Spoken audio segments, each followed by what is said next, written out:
Diese hier zum Kauf angebotene Zweizimmerwohnung befindet sich in Berlin.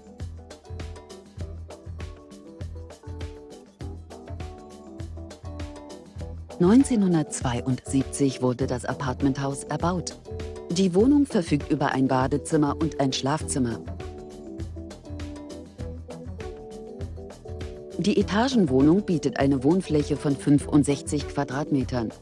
Den Kaufpreis des Objekts erhalten Sie auf Anfrage. JHO Immobilien steht Ihnen bei Fragen zur Verfügung.